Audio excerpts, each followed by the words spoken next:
ఇవాళ మా ఇంట్లో నేను టిఫిన్ కిందకి క్రిస్పీ మినప మసాలా వడ వేస్తున్నాను. దీనికోసం నేను 4 గంటల ముందే పావు కేజీ మినపప్పుకి ఒక గుప్పెడంత శనగపప్పు వేసి నానబెట్టి ఉంచుకున్నాను. ఇప్పుడు దీన్ని మనం మసాలాలన్నీ వేసి గ్రైండ్ చేసుకుందాము మిక్సీలో. ఇప్పుడు మనం నానబెట్టుకున్న పప్పుని మిక్సీ పట్టుకుందాము. మా ఇంట్లో గ్రైండర్ కొంచెం రిపేర్ ఉంది, అందుకే నేను మిక్సీలో వేసుకుంటున్నాను. గ్రైండర్లో వేసుకుంటే టేస్ట్ ఇంకా బాగుంటుంది.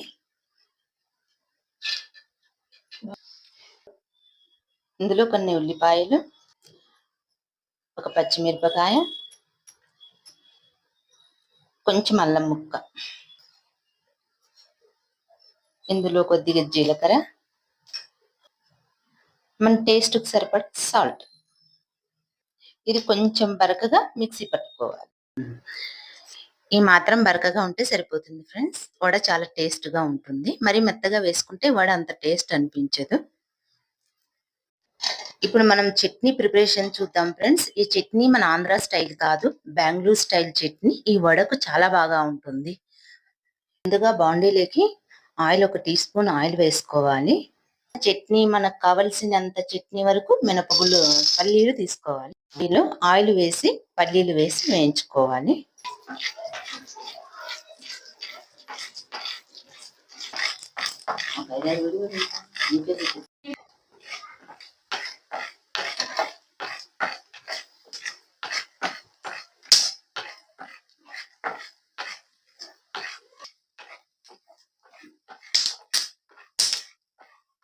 చటపట అంటున్నప్పుడు ఇందులో మనం కావాల్సినవి పచ్చిమిర్చి వేసుకోవాలి.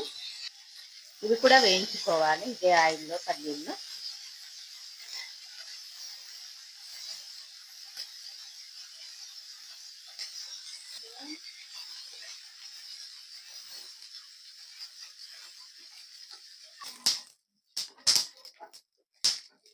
ఇందులో మనం ఒక 1/2 టీ స్పూన్ జీలకర్ర, కొంచెం అల్లం ముక్క, కొంచెం చింతపండు,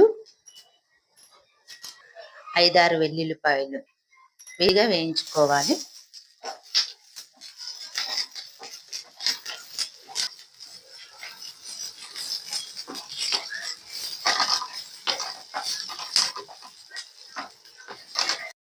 ఇందులోనే పచ్చి కొబ్బరి ముక్కలు కూడా వేసుకొని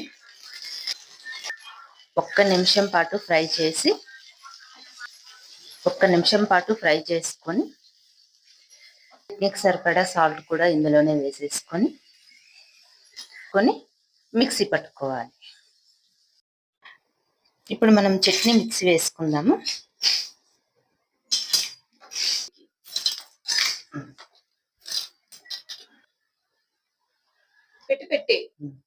ఇది మిక్సీ పట్టుకుందాము. సరిపడా వాటర్ పోసి ఇలా గ్రైండ్ వేసుకొని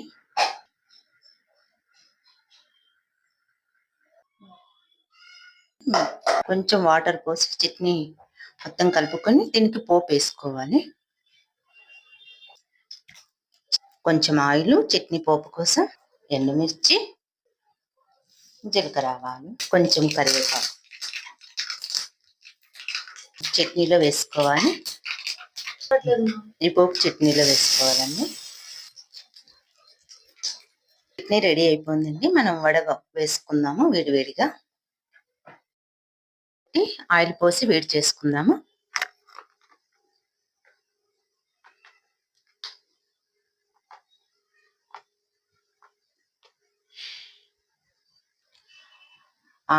ఆయిల్ వేడయ్యేలోపు మనం కొత్తిమీర, సన్నగా తరిగిన కొత్తిమీర ఈ వడపిండిలో వేసి కలుపుకుందాము.